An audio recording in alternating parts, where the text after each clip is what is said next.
Capítulo 18. O quarto tipo de monjas são aqueles chamados de giróvagos. Estes passam a vida inteira vagando de província em província, hospedando-se como convidados em diferentes mosteiros por 3 ou 4 dias de cada vez.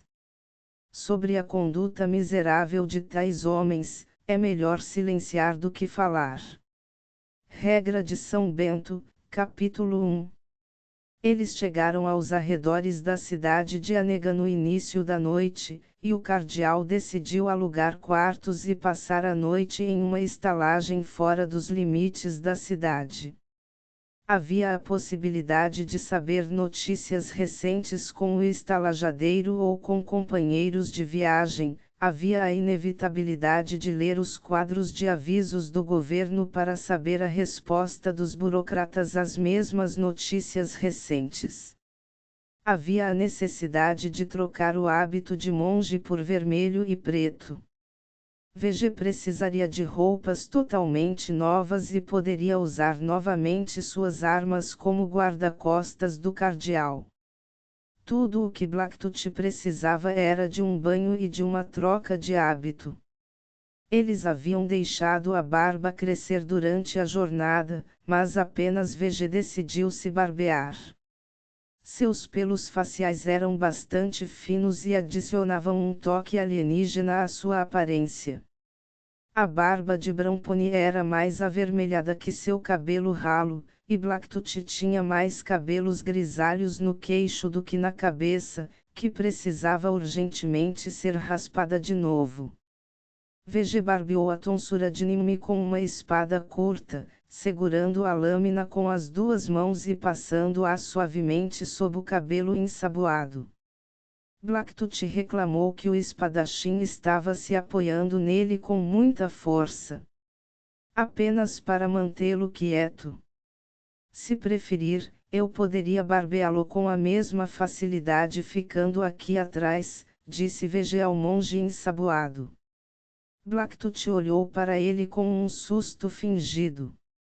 O guarda segurava a espada recuada além de seu ombro direito, como se fosse desferir um corte circular na longa penugem do couro cabeludo. Pare de se gabar. Apoie-se em mim se precisar. Ele ficou surpreso, porque foi a primeira vez que VG fez uma piada sinistra, aliás, e uma das poucas vezes em que ele sequer falou. No território de Ekrebat, apenas uma vez surgiu a necessidade de sacar sua espada longa e a pistola de Bramponi, quando um grupo de jovens valentões decidiu implicar com 3 monjas mendicantes itinerantes por diversão. Tanto Nimue quanto o cardeal sentiam falta de Voshin. Blacktooth se perguntou se eles haviam, sem querer, se ressentido de VG como um substituto ruim para o machado, por cuja cabeça havia um preço neste reino. Mas VG não tinha o desejo de ser substituto de ninguém, e Nimue resolveu fazer amizade com ele, se ainda houvesse tempo. No meio da tarde de um dia frio e ensolarado, eles estavam de pé nos degraus da Catedral de São Miguel, o anjo da batalha, conversando com seu cardeal arcebispo. À esquerda e atrás do arcebispo estava um jovem e atraente acólito usando uma longa sobrepeliz com rendas e bordas de crochê. Torrildo sorriu alegremente para Blacktooth ao vê-lo pela primeira vez, mas depois interpretou mal a expressão de Nimue e baixou os olhos para o chão. O monge ficou menos chocado por Benefez ter contratado o belo fugitivo do que surpreso com a súbita percepção de que as letras de RT sob a lenda pintada Boedulus esteve aqui no lago da cratera de Hello significavam ir Torrildo, que estava viajando de Valana para a cidade de Anegan. VG parecia desconfortável, pois Benefez continuava olhando para ele, até que finalmente o cardeal perguntou: jovem, onde eu o vi antes? Bramponi respondeu por ele: em Valana, Orion. VG estava a serviço do cardeal Ri. Agora ele está no meu. Ah, sim, havia 5 ou 6 deles, não havia. Onde estão os outros? Bromponi balançou a cabeça e deu de ombros. Estou na estrada há 2 meses. A evasiva foi quase uma mentira, Blacktooth notou. Claro, disse Benefez, e então retornou à conversa anterior. Elia, Vossa Eminência, de direito canônico, eu também fui um estudioso. Antes do dilúvio de fogo, houve apenas 2 renúncias papais. Um papa, assim chamado, foi um grande pecador, o outro foi um grande santo. O primeiro vendeu o papado, o segundo fugiu dele em pavor sagrado. Mas surge a questão de saber se algum desses homens era um papa legítimo. Então, um papa real pode renunciar? Eu acho que não. Se ele renuncia, ele nunca foi eleito pelo Espírito Santo em primeiro lugar. Esta pode ser contra a opinião da maioria, mas é a minha opinião. Um poeta de sua própria época o colocou no inferno, mas esse poeta era um homem amargo. Eu acho que o velho era realmente santificado, mas duvido da legitimidade de sua eleição em primeiro lugar. Se ele fosse papa, ele não iria e não poderia renunciar, e não estaria falando sobre renúncia. Estamos falando de São Pietro do Monte Morrone, ou do Papa Eimenos Pecklebard? Bromponi perguntou. Eles não são do mesmo tipo.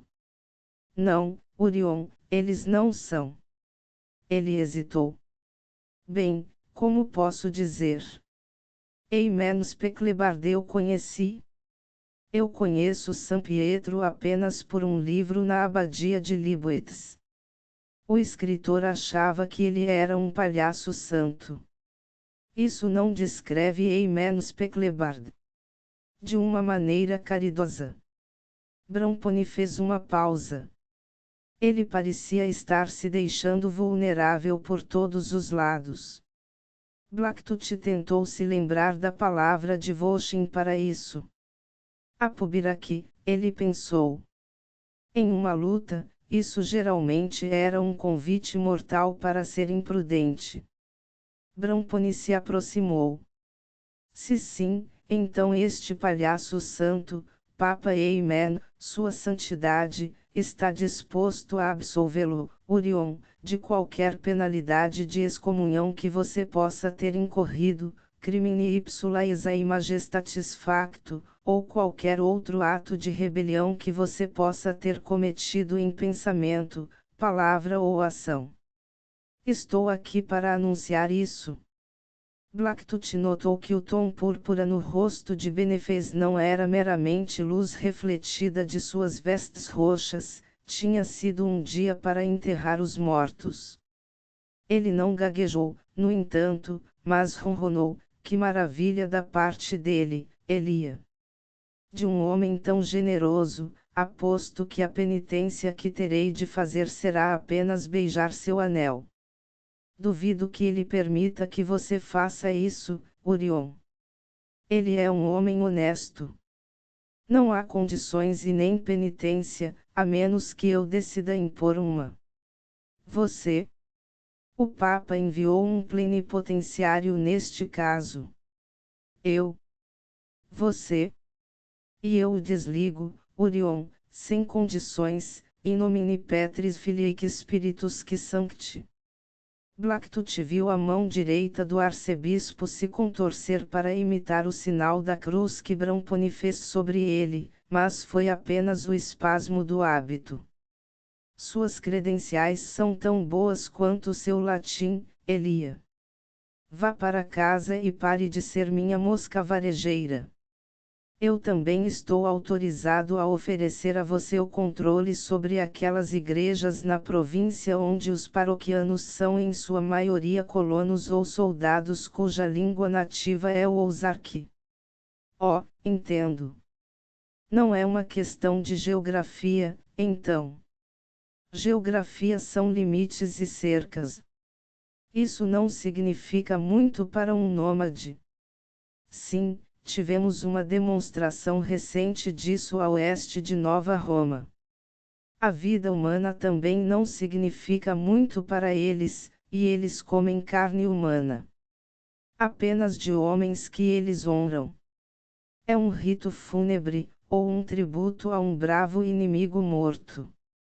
Você defende essa coisa maligna? Não, eu meramente a descrevo. Alguém estava gritando: abra o caminho! Abra o caminho!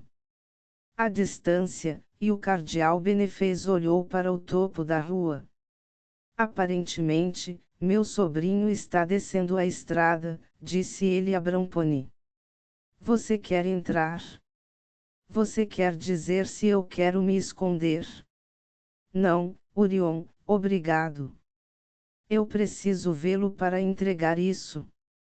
Ele mostrou a Benefez os papéis selados que havia recebido na abadia de Valana. Devo ir ao palácio solicitar uma audiência, a menos que ele nos veja e pare. O imperador estava com pressa, como sempre, e ordenou que seu motorista usasse o chicote. Ele acenou de forma amigável para seus súditos nas ruas, que faziam reverências enquanto a carruagem real passava apressada, precedida por 2 guardas montados cujos trajes eram mais elegantes que os de seu governante. Piu-Piu queria ser visto como um homem de hábitos frugais, generoso com seus súditos e dedicado aos interesses econômicos do império. Ele buscava se distanciar em público da ferocidade de alguns de seus antecessores e havia encurtado a lista de crimes cuja pena era a morte. Sua própria ferocidade era cuidadosamente contida.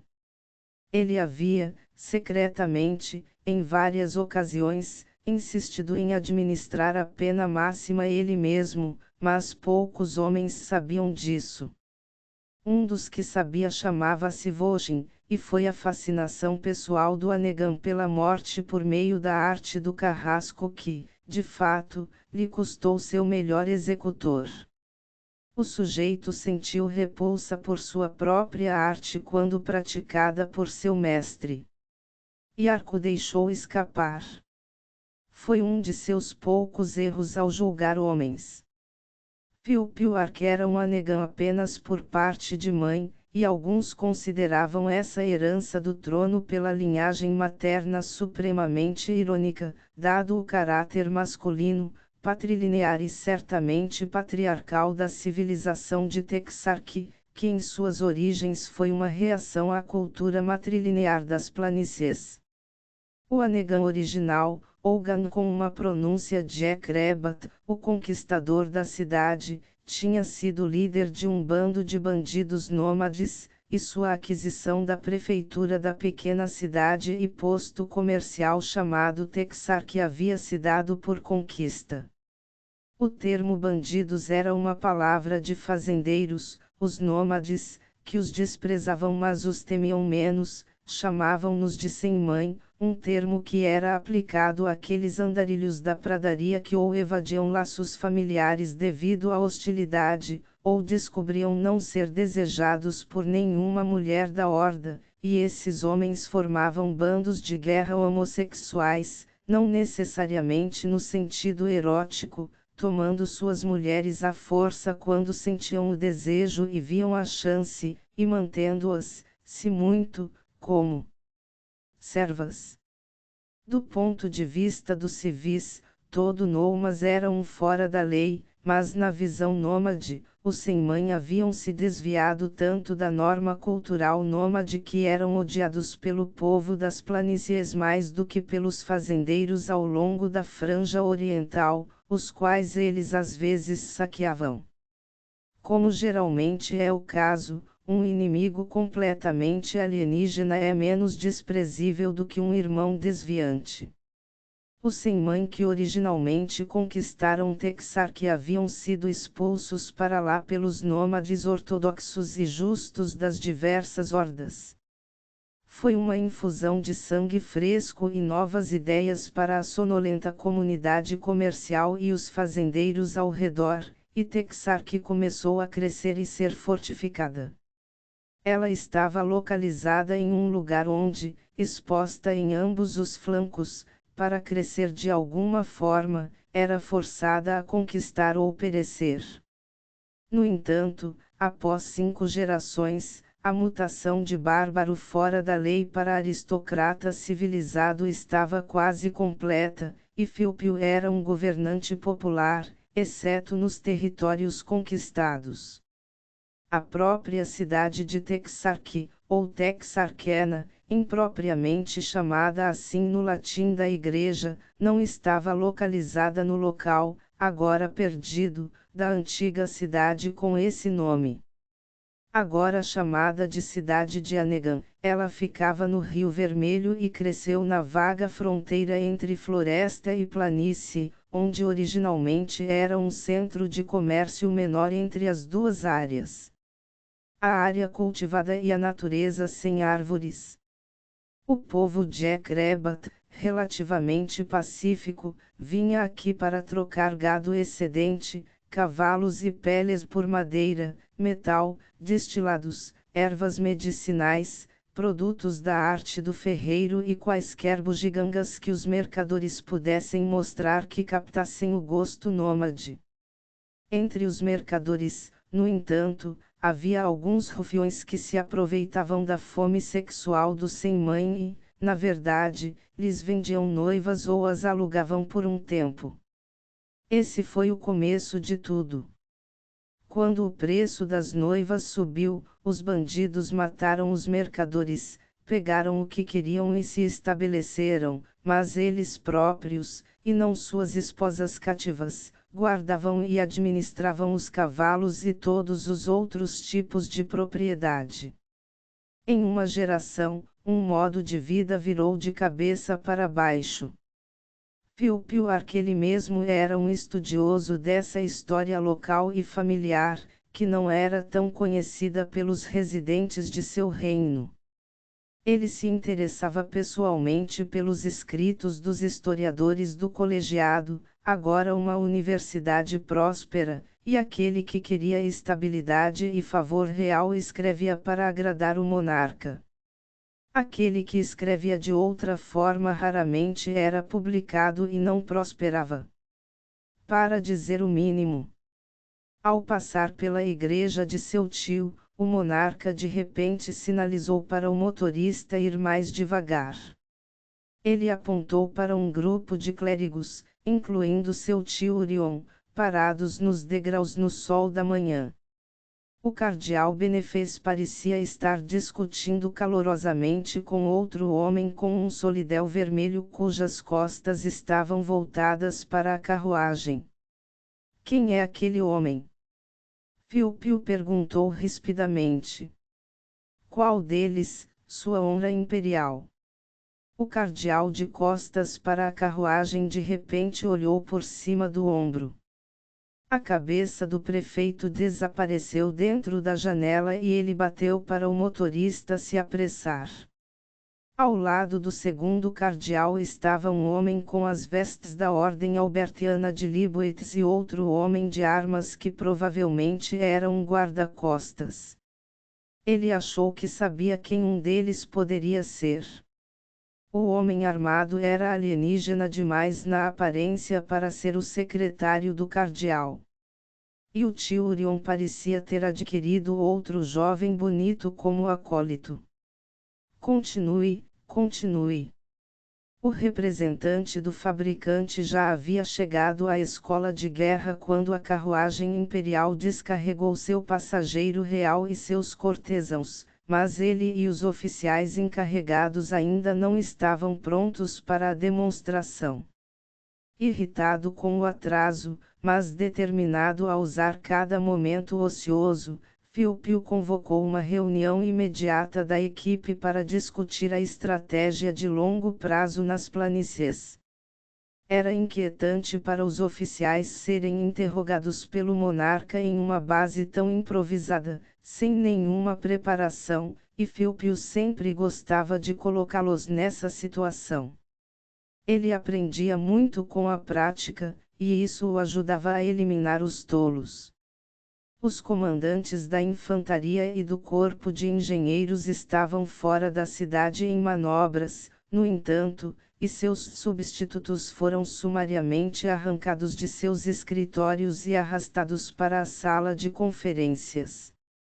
O almirante Efondolai estava lá em pessoa, assim como o general Goldain, chefe de gabinete, e o major-general Alvasson, da cavalaria. A infantaria e a engenharia foram representadas pelos coronéis Olofot e Blinderman. Não como uma piada, mas em tom de brincadeira, o próprio Philpio Ark agarrou o coronel Potskar, S.I., pelo colarinho no corredor, enquanto o capelão-chefe Inaciano voltava da missa, e o puxou para a reunião. Alguém pode precisar dos seus serviços aqui, padre, disse o monarca ao atônito Potskar. Pode até ser eu.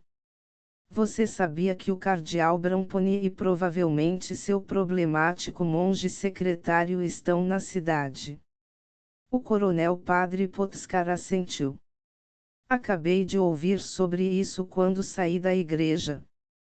A esta altura, ele já deve ter solicitado uma audiência com Vossa Honra, não? Não? Não que me tenham dito? Tenho certeza que ele o fará, mas naturalmente ele veria o arcebispo primeiro. Por Deus, eu deveria mandar prendê-lo. Se Orion soubesse que ele vinha, teria me contado. Que diabos está acontecendo? Eu diria, Vossa Honra, que ele veio defender a causa do homem que chama de Papa. O homem que enviou a horda dos gafanhotos para abrir caminho até Nova Roma. Por Deus, eles mataram 2/3 dos nômades, e nós perseguimos aquela cúria desgraçada de volta a Valana com seus Peclebard, muito bem. Mas eles deixaram muitos homens mortos e mulheres estupradas e prédios queimados. Não houve uma atrocidade como essa antes da conquista do segundo Anegan. E agora temos problemas com os gafanhotos ao longo de toda a fronteira, principalmente por causa dele. Quem, Bramponi? Senhor, o senhor foi mal informado. Ele nem estava com a cúria, assim chamada, naquela época. Ele estava com o Monsenhor Sanual na eleição nômade. Sanual me contou isso. Ele ficou muito chocado com Bramponi. Diz que o homem é um pagão. Mas embora ele tenha cavalgado para o sul com os gafanhotos para se encontrar com o Papa, ele não se juntou aos outros, mas continuou para o sul. Vossa Honra, de acordo com um dos meus capelães na área de conflito, o pretendente a Papa deu meia volta com toda a sua comitiva quando os guardas se recusaram a deixá-los cruzar a fronteira. Este sacerdote diz que a escolta nômade atacou apenas depois de serem separados dos cardeais de Valana. Não está nada claro que eles estivessem agindo sob as instruções de Valana. Eu sei que o arcebispo tinha recebido uma mensagem daquele louco dos Peclebard. Provavelmente dizia que Bramponi estava a caminho. Fico admirado que os guardas o tenham deixado cruzar a fronteira. Duvido que ele tenha vindo pela zona de escaramuças, senhor. Ele provavelmente cruzou pela província. Através da abadia de Liboets, ouso dizer, pois ele estava com um monge deles. Agora mesmo, quero que envie um de seus capelães para trazer Bramponi até mim. Que um policial militar vá com ele. Que eles não aceitem um não como resposta. Traga aquele monge também. O coronel padre Potskar se apressou. O Anegan olhou curiosamente para o almirante Efondolai e perguntou, não me lembro de tê-lo chamado aqui. Precisamos da marinha para lutar contra os nômades nas planícies. Não que o senhor não seja bem-vindo, foi eu quem pediu a ele que viesse, explicou o general Goldain. Brampton herdou 6 guerreiros alienígenas de um cardeal que morreu no conclave, e o Carp aqui sabe algo sobre sua raça e nação. Pode ser que precisemos saber. O almirante franziu a testa. Carp Ousrabre tinha sido o nome de guerra de Efondolai em seus dias de pirata, quando ele se tornara o segundo homem desde a antiguidade a circunnavegar o globo, mas ele odiava ser chamado de Carp, especialmente na presença de seu Anegan. Eles entraram na sala de conferências. Primeiro, o imperador perguntou sobre o status das forças que protegiam as novas terras agrícolas e sobre quaisquer encontros adicionais com o povo dos gafanhotos. Informado de que eles haviam recuado defensivamente, Philpio ordenou que não houvesse ataques punitivos pelas forças de Texarque até que ele ordenasse. Ele então afirmou: se eu fosse um chefe de guerra dos gafanhotos, faria uma aliança com os cães selvagens para atacar a província. Eu cortaria a linha do telégrafo em vários lugares. Os cães selvagens cortariam a província ao meio, enquanto os gafanhotos atacariam em direção a Texarque. Qual é a resposta de vocês? O coronel Padre Potskar entrou na sala e acenou para Philpio. O coronel Olofot falou. Eles podem destruir, mas não conseguem manter a posição. Tal invasão não pode ser mais do que um grande ataque de cavalaria. Nossos fortes permaneceriam seguros. Eles poderiam massacrar os colonos de Ekrebat, mas logo se esgotariam e seriam rechaçados, como no ataque dos gafanhotos. O general Goldain olhou fixamente para o seu governante e balançou a cabeça. Seu cenário é improvável, senhor. Quando eles começaram a estabelecer alojamentos de inverno após a guerra, tornarão-se vulneráveis. Se atacassem o sul, saberiam que nossa cavalaria atacaria no norte os assentamentos de suas famílias, que não estariam bem defendidos. Quando as hordas eram inteiramente móveis, podiam recuar para sempre. Podiam levar os perseguidores à exaustão. Agora eles têm propriedades fixas. Estão vulneráveis. Eles não têm infantaria para tomar ou manter terreno. Suponhamos que os Jackrabat se revoltassem e se juntassem aos invasores.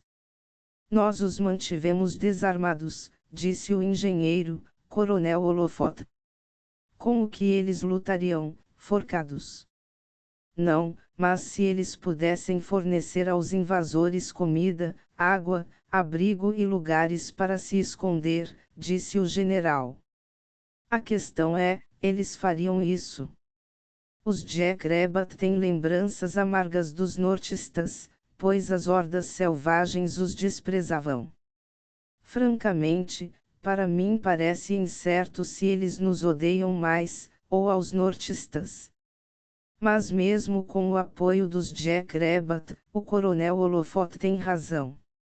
Um ataque em massa da cavalaria se esgotaria no sul, e o ponto fraco do norte ficaria exposto. Eles seriam mais propensos a atacar as terras agrícolas ao norte do vale, ao norte da nação Vatita, e para isso ainda não estamos bem preparados. Mas estamos nos preparando rápido, e toda a fronteira será fortificada em 2 anos. Os fazendeiros sobreviventes lá estão bem armados agora, e desde o ataque, eles têm muito ódio pelos nômades. Temos as tropas para apoiá-los, mas não para atacar prematuramente, porque temos o mesmo problema no norte que eles no sul. E qual é? Podemos atacar e matar, mas não temos os homens ou a logística para ocupar o território dos gafanhotos. A menos, é claro, que enfraqueçamos nossas forças na província. Piu-Piu ficou pensativo.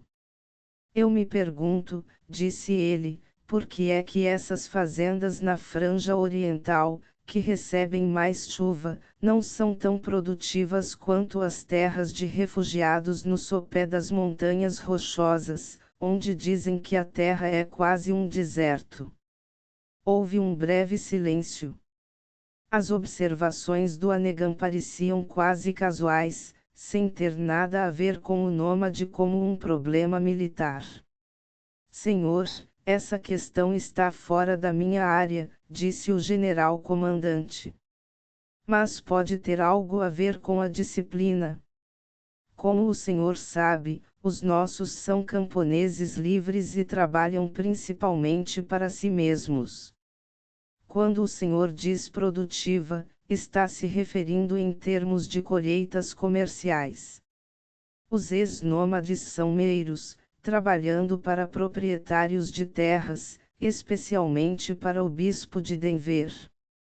Eles são forçados a trabalhar e cultivam apenas algumas plantações. Eu acho que essa não é uma explicação, disse o padre-coronel Potskar. E não é bem verdade. Os ex-nômades aprenderam com os montanheses, que vêm praticando a agricultura de sequeiro há séculos. E quanto à chuva, há um mosteiro nas colinas ao norte de Valana onde os monjas mantêm registros de eventos nos céus, aguardando a vinda do Senhor. Uma das coisas que eles registram é a chuva, porque eles rezam pelo clima. Dizem que a precipitação no lado oeste das montanhas agora é quase o dobro do que era há 800 anos. Isso, e apenas isso, é o seu milagre das fazendas ex-nômades. Claro, os monjas acham que o milagre é deles, respondendo a 8 séculos de orações.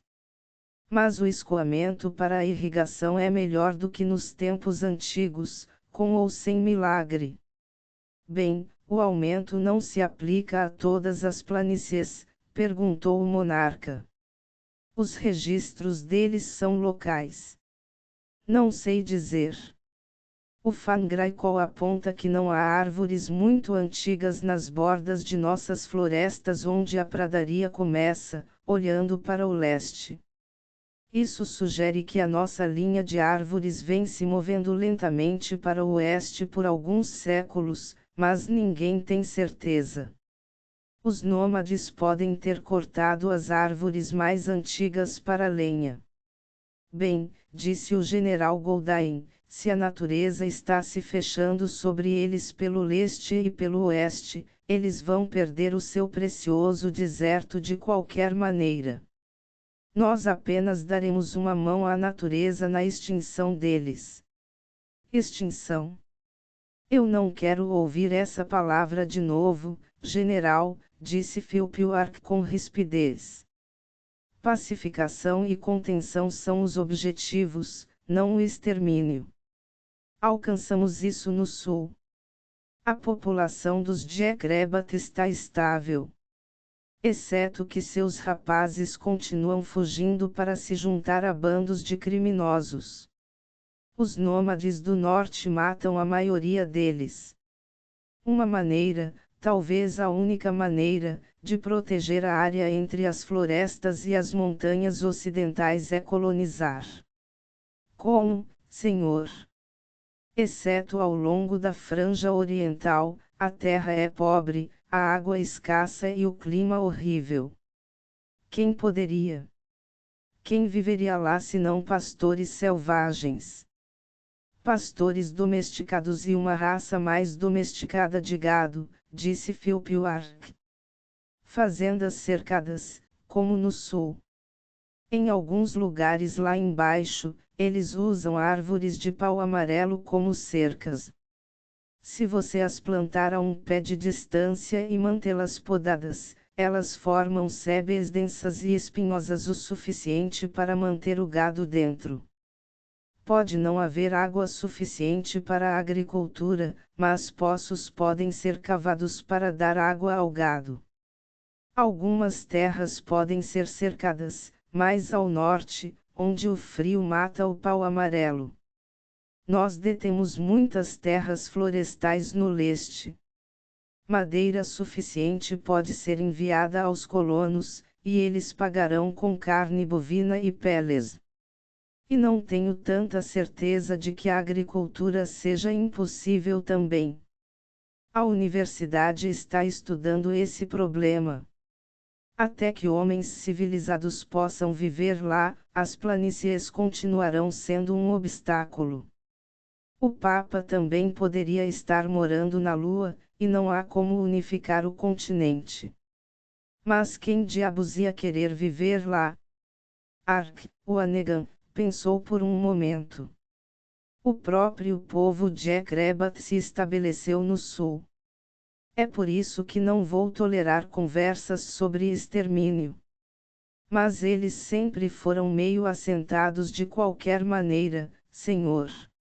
Os cães selvagens e os gafanhotos prefeririam morrer em batalha a abrir mão de seus costumes. Cultivar ou criar gado é trabalho duro. Para o nômade, o trabalho é escravidão. Os ex-nômades aprenderam a trabalhar quando perderam seus cavalos. Vocês meramente prevêem a escolha deles. Não devemos permitir que tenham tal escolha. Não há necessidade de colonizar as planícies se pudermos civilizar as próprias tribos selvagens. Quero que Orion envie missões para as hordas do norte.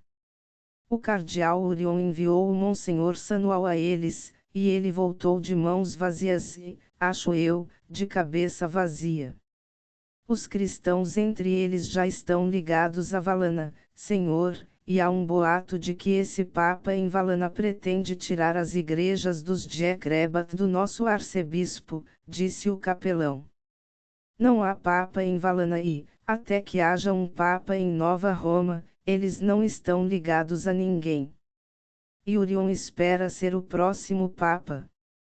Se não, veremos se Orion ou algum antipapa lhes oferece uma salvação mais doce. Especialmente para os gafanhotos, depois que os punirmos. O tempo está maduro para mudanças. O papado está em disputa. O novo senhor das hordas é um cão selvagem, não um gafanhoto. Temos que influenciar a ambos. Por favor, entendam, continuou Hannigan, após uma pausa, que o que peço a vocês é que me digam o que acham que aconteceria se fizermos isso, ou se fizermos aquilo, mesmo que eu nunca fizesse nenhum dos dois. Para mostrar a vocês o que quero dizer, pergunto ao general Goldain o que ele acha que aconteceria se empreendêssemos uma guerra simplesmente para aniquilar a população nômade das planícies do norte. Ele falou novamente após um silêncio. Então, general. Senhor, eu realmente não queria sugerir muito bem, percebo que você estava apenas fazendo ruídos belicosos para exercitar a sua glândula militar, mas vá em frente. Responda à minha pergunta, o que aconteceria se empreendêssemos aniquilar os gafanhotos e os cães selvagens? O general Coroe, após alguns segundos, disse, acho que falharíamos. Estamos esticados. Ocupamos e patrulhamos a região dos Jacrebat abaixo de Neidian. Se tentarmos atacar os gafanhotos com força, eles podem recuar até que nossas carroças de suprimentos não consigam abastecer nossas forças. O nômade pode viver de carniça e grilos. Por que vocês não podem? Eu posso, mas não podemos lutar sem pólvora e chumbo. Muito bom. Agora você assumiu o controle da sua glândula militar. No entanto, você pode colocá-la para trabalhar novamente e organizar um batalhão de uma força de ataque especial. Quero homens treinados para ser mais nômades do que os nômades. Pegue os homens maiores, mais durões e malvados que puder encontrar, tanto de nossas próprias fileiras quanto de quaisquer foras da lei sem mãe que você consiga recrutar. Ensine-os a viver da terra, falar o idioma nômade e aprender o jeito deles de se comunicar por sinais. E qual é exatamente a missão do batalhão, senhor? Não manter o território, com certeza. Claro que não. A missão é surpreender, matar, destruir e fugir. Ataques punitivos, caso haja outro ataque às terras agrícolas. Quanto às armas, certifique-se de que eles tenham as novas armas biológicas da universidade. Convoque o Fano Hilbert, se for preciso. Goldain olhou para Carpius, fez uma careta e piscou. Ele não acreditava que os agentes biológicos fossem a onda do futuro militar e esperava que Carp concordasse, mas o almirante pirata apenas deu de ombros. Piu-Piu virou-se para o capelão. Coronel Potskar, suponha que meu tio, o arcebispo, tivesse fundos ilimitados para gastar na conversão da horda dos gafanhotos. O que aconteceria? Bem, se ele não os gastasse com meninos pequenos, os desperdiçaria enviando pessoas como o Monsenhor Sanual. O prefeito pareceu conter um risinho. Como ele gastaria isso com meninos pequenos? Caridosamente. Oh, claro. Eu estava apenas pensando em como ele acabou de acolher na semana passada um refugiado da abadia de Libwitz. Ele contratou um jovem irmão Torrildo como seu assistente e acólito. Ele está sempre pensando no bem-estar dos meninos pequenos. Estou familiarizado com meu tio, Padre Coronel Potskar. Minha pergunta é: o senhor acha que gastar dinheiro para cristianizar os nômades seria um investimento inteligente? Não? Por quê? Porque os nômades seriam batizados, pegariam o dinheiro, ignorariam os padres e fariam o que sempre fizeram.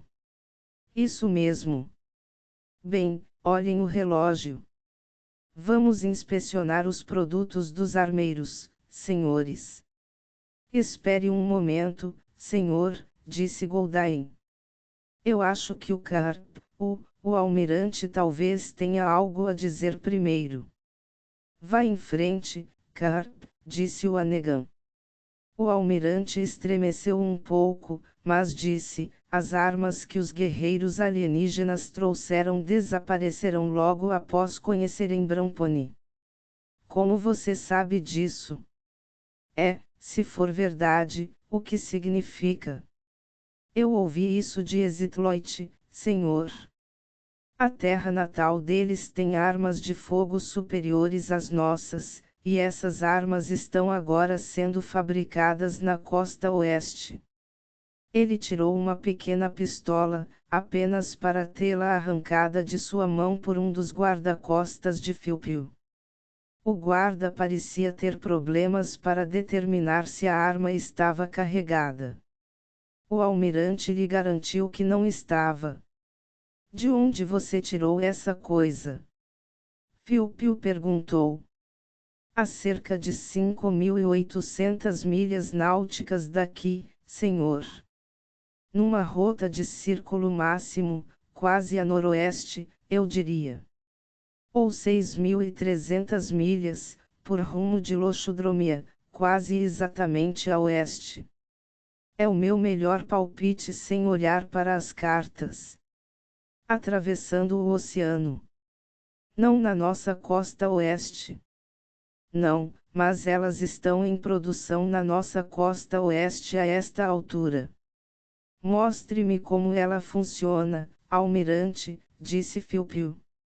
Carpius Rabre tirou 5 cartuchos do bolso, carregou o revólver, foi até a janela mais próxima, mirou para o céu e chocou seus tímpanos mantendo o gatilho apertado e abanando rapidamente o cão 5 vezes com a borda da mão. Quando ele se virou, Piu-Piu parecia pálido. Meu Deus! É isso que está se acumulando nas montanhas Sucamin. Não tenho como saber isso, senhor. Mas esse batalhão especial que o senhor quer que Guld organize deveria ter um grande poder de fogo. Dê-me a arma. Vamos ver os armeiros. O almirante liberou a pistola com óbvia relutância. Segundo os vendedores dos armeiros, o protótipo de uma arma semelhante já estava nas pranchetas e poderia estar pronto em 2 anos, mas eles ficaram alarmados ao ver uma arma de fogo competitiva já em produção. A sua posse desta arma aceleraria a produção. Isso é muito provável, senhor. Carpio Osrabre estremeceu novamente. Vou deixar você ficar com ela antes de deixar a cidade, disse Philpio, depois olhou para a expressão do seu almirante e acrescentou, claro, você deve enviá-la de volta ao seu dono aqui quando terminar. Certamente, senhor. A entrevista de Bramponi com Sua Majestade Imperial Philpio Arc, prefeito Anegan VII, aconteceu na prefeitura, também chamada de Palácio Imperial, na quinta-feira, 5 de janeiro, desmentindo assim um boato de ecrébate existente na província, segundo o qual Philpio Arc sempre se trancava em seus aposentos privados por 3 dias perto da lua cheia, e não via ninguém.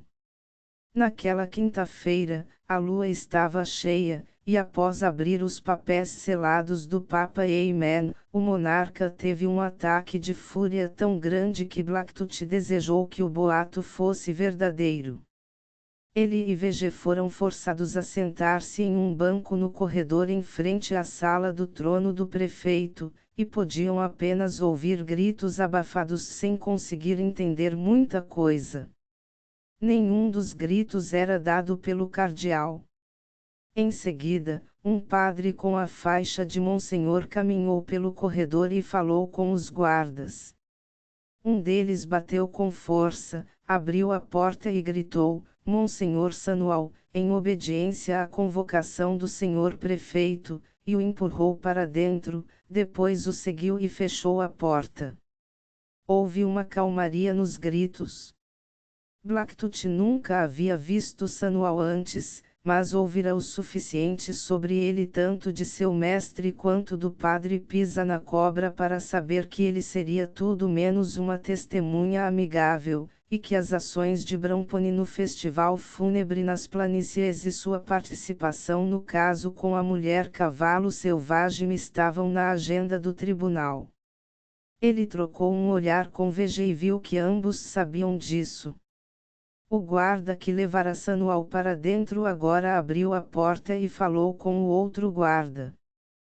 Prendam-nos, ele disse, e novamente fechou a porta. O guarda não tinha como prendê-los, mas apontou a arma para VG e disse-lhe para jogar suas espadas de lado.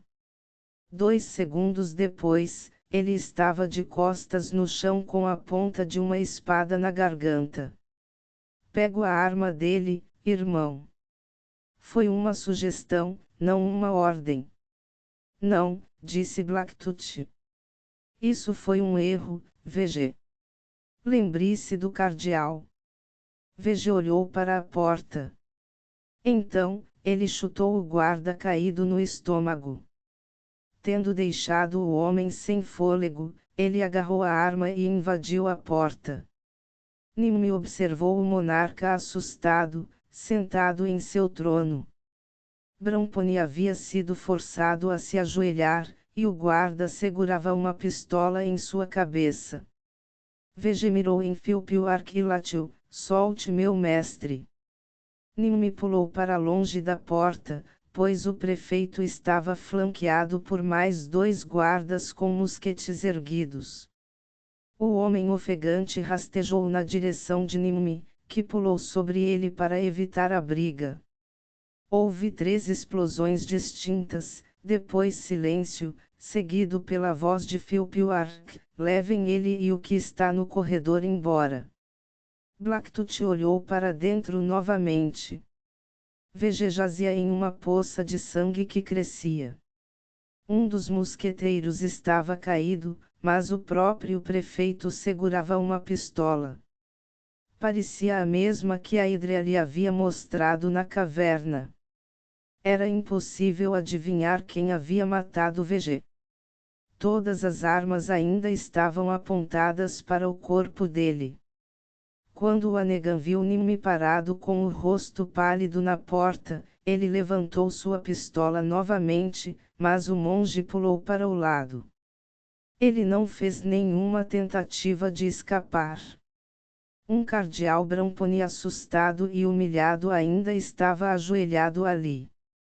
Uma das prisões na cidade de Anegan fazia parte do zoológico público, onde prisioneiros interessantes eram exibidos em gaiolas não muito diferentes das usadas para piumas, lobos verdadeiros e macacos. No caminho para entrar, eles passaram por uma área aberta cercada por uma cerca pesada na qual havia uma placa dizendo Camelos Dromedários, África, Contrib. Almirante Fondolai. Guarda, o que são essas coisas? Perguntou Bramponi. Diz ali, retrucou o guarda da prisão. Não pare para olhar. Eles são domesticados. Como você é astuto. Caso contrário, o garoto não estaria montando nas costas do animal, não é? Eles são úteis. Podem ficar mais tempo sem água do que os cavalos. O almirante diz que são usados em guerras no deserto de onde ele os trouxe. Existem mais deles. Não que eu saiba, mas logo haverá. Ele apontou para uma fêmea com uma barriga enorme. Mas eles são os únicos camelos em cativeiro neste continente, pelo que eu sei. O almirante os trouxe no porão de uma escuna gigante. Agora, vamos lá, vamos andando. Eles foram escoltados por celas cheias de animais menores, e depois por celas cheias de prisioneiros humanos. Em cada cela estava postado o nome da espécie ocupante. Os humanos eram em sua maioria assassinos, um homo sicarius, um homo matricidos, mas 2 hominis seditiosi e um estuprador de crianças. Todos eles zombaram enquanto os 2 clérigos eram trancados na terceira cela à esquerda. O carcereiro desembrulhou uma placa e a afixou acima da porta da gaiola, fora de vista e fora de alcance. O homem na cela do outro lado do corredor sem teto em relação a deles olhou para a placa, começou uma conversa sussurrada com o homem da cela adjacente e ficou em silêncio, observando-os como se estivesse maravilhado. Sua própria gaiola não estava rotulada como homo, mas grilos, gafanhoto, e seus crimes eram crimes de guerra. Sua zombaria havia se limitado a grunhidos nômades. Então, quando o carcereiro se foi, Blacktooth falou com o homem em sua língua nativa. O que a nossa placa diz? Ele perguntou. O homem não respondeu. Ele e Bramponi ficaram se encarando. Eu conheço você, disse o cardeal em cão selvagem. Você estava com Halterbram. O nômade assentiu. Sim, ele respondeu em seu próprio dialeto. Nós o levamos para o sul para conhecer o seu papa. Você me perguntou por que o Sr. Scharf nos chamou de grupo de guerra. Agora você sabe. Eu fui o único capturado, para minha grande vergonha. Mas o Pforft aqui diz que vocês tentaram assassinar o Anegan. É só isso que a nossa placa diz? Perguntou Nimue. Evidentemente, o nômade não sabia ler. Ele conversou novamente com o homem chamado Pforft e balançou a cabeça. Eu não sei o que todas essas palavras significam. Pforft, ele próprio um pederasta, falou com eles, diz heresia, simonia, o crime de lesa majestade, assim como tentativa de regicídio. Felizmente, a hora era tarde e o zoológico estava fechado pelo resto do dia. Embora os outros prisioneiros usassem uniformes, nenhum foi fornecido para o cardeal e seu secretário. Cada um deles recebeu 3 cobertores contra o frio de janeiro. A gaiola era aberta para o clima no lado sul.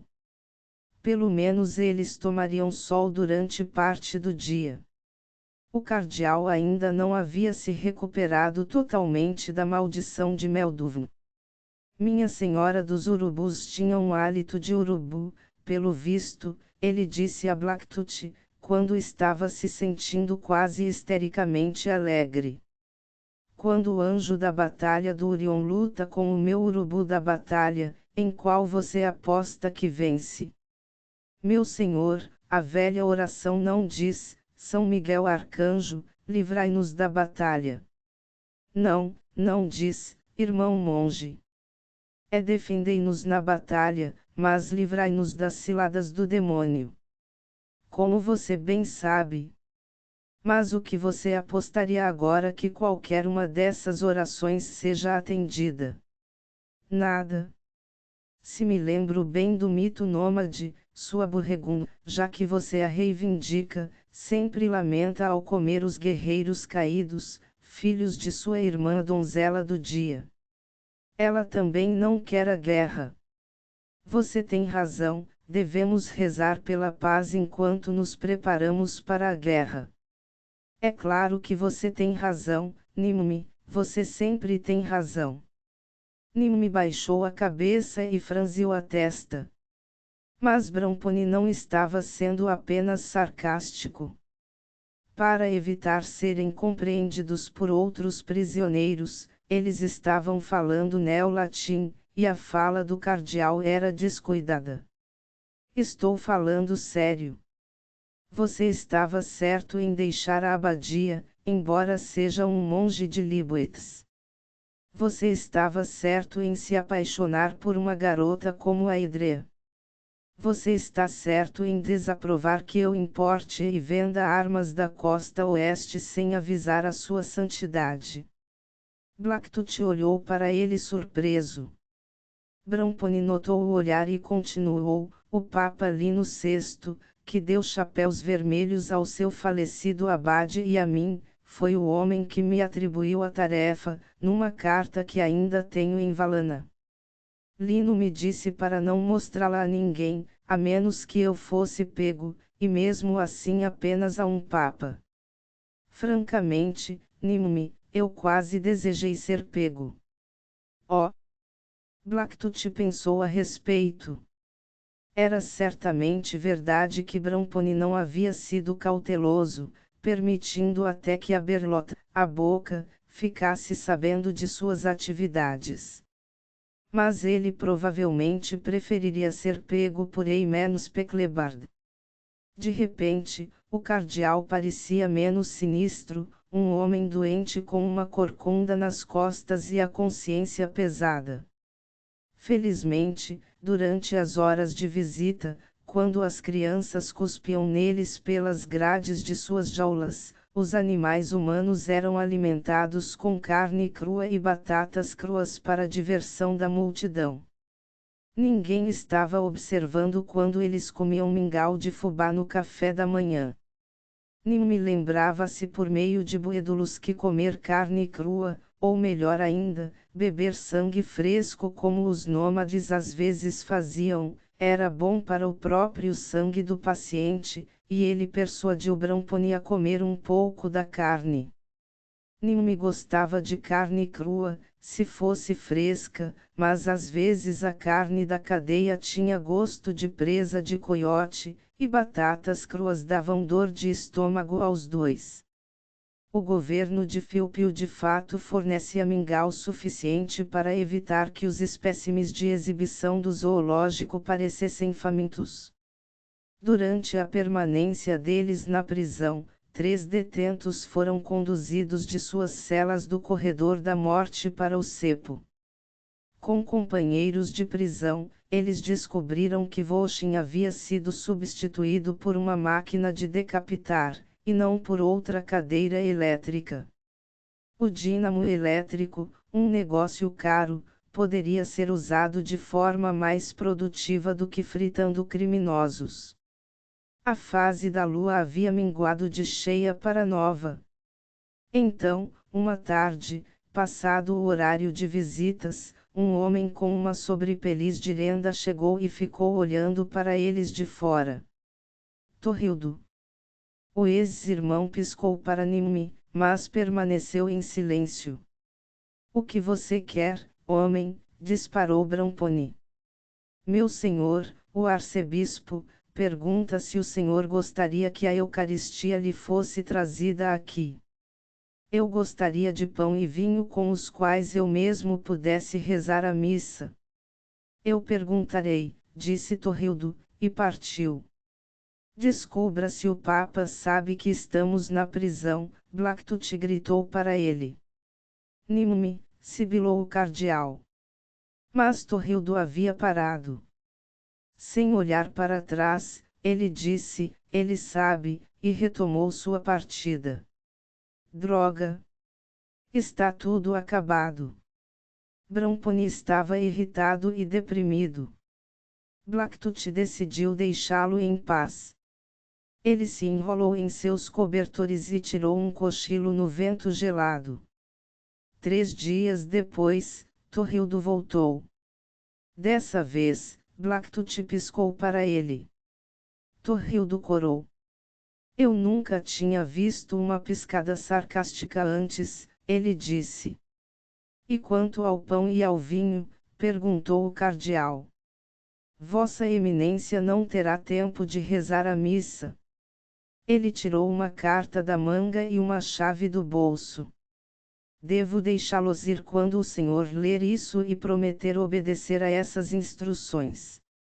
Bramponi pegou os papéis e começou a ler, entregando cada página a Blacktooth à medida que terminava. Droga! Acabou tudo, o cardeal repetiu, novamente desanimado, mas sem raiva. Achei que todo cardeal tivesse uma igreja em Nova Roma, comentou Nimue assim que leu as primeiras linhas. Existe uma igreja de São Miguel em Nova Roma, disse-lhe Bramponi. E é a igreja de Orion, mas lá ele não é chamado de anjo da batalha. Eles leram em silêncio enquanto Torrildo observava e tamborilava a chave na palma da mão, impaciente. A primeira página era a seguinte. A Sua Eminência o Cardeal Elia Bramponi, diácono de Santa Mese. De Orion, Cardeal Benefez, arcebispo de São Miguel Arcanjo. Visto que o pretenso Papa, um tal de Eimenos Peclebard, ao tentar renunciar ao papado, admitiu que nunca foi Papa, aprove a sua graça imperial, o prefeito de Texarkee, perdoar todos os seus crimes, exceto a tentativa de regicídio, pelo qual o senhor e seu servo Blacktooth Street George estão sob sentenças suspensas de morte. Vocês devem ser expulsos do império como persona non gratae. Ao rubricar esta carta no local indicado abaixo, o senhor se declara culpado da acusação restante contra o senhor de Nalo Contendere, a qual sua graça é persuadido a aceitar, e o senhor concorda em ser escoltado sob guarda o mais rápido possível para um ponto de travessia de sua escolha no rio By Ghost, e promete nunca mais retornar, exceto por ordem de um pontífice reinante, um concílio geral, ou um conclave, e apenas com o propósito de passagem direta de ou para Nova Roma a partir da fronteira mais próxima. Havia um lugar para suas assinaturas abaixo de uma declaração reconhecendo as acusações com um apelo de não contestação, e concordando em obedecer a um decreto de banimento permanente. As outras páginas eram um apelo mais ou menos pessoal de Benefesa Bramponi e outros cardeais de Valana para aceitarem Nova Roma como o local apropriado para um conclave imediato a fim de eleger um papa. Quando Bramponi terminou de ler, ele olhou para Torrildo. O acólito estendia-lhe uma caneta de metal e um frasco de tinta através das grades. Eles assinaram rapidamente, e a chave girou na fechadura. A viagem de volta ao Byghost de carruagem pela principal rodovia militar a oeste foi uma viagem rápida e difícil, levando menos de 10 dias. Antes de deixarem a província, os guardas permitiram que Bramponi comprasse 2 cavalos de um fazendeiro Jack Rabbit. A lua estava cheia novamente, permitindo que cavalgassem às vezes à noite. Quando finalmente chegaram à abadia de Libwitz, um abade Olshoen animado ajoelhou-se para beijar o anel do cardeal e dizer-lhe que ele, Bramponi, era agora papa eleito, escolhido por um enfurecido conclave de cardeais de Valana, convocado pelo papa Eimena antes de sua renúncia. Os cardeais aguardavam ansiosamente seu accepto. Quem trouxe essa mensagem maluca? Bramponi exigiu. Ora, foi um antigo hóspede nosso, que foi para Nova Roma com você. A saber, Voschin. O cardeal Naunhato enviou com a carta da Cúria. Ela está no meu escritório e uma mensagem oral de Sorli. Qual era a mensagem oral? Que ele havia se oposto ao conclave, mas esperava que o senhor aceitasse a eleição de qualquer maneira. Ele sabe que não é legal, foi o comentário imediato do diácono vermelho. É claro que eu não aceitarei. O senhor tem um problema mais imediato, disse Olshoen, recuperando-se de seu pavor inicial do cardeal. E qual é, Dom Abiquiu? O senhor já contou ao irmão Street George sobre a sua jovem senhora. Ela veio procurá-lo enquanto o senhor estava fora. Ele pensou que ela tivesse morrido. Ela disse que o senhor sabia que ela estava viva. Bramponi ficou repentinamente nervoso. Vamos falar sobre isso. Vamos para o seu escritório. Preciso ler a carta da Cúria.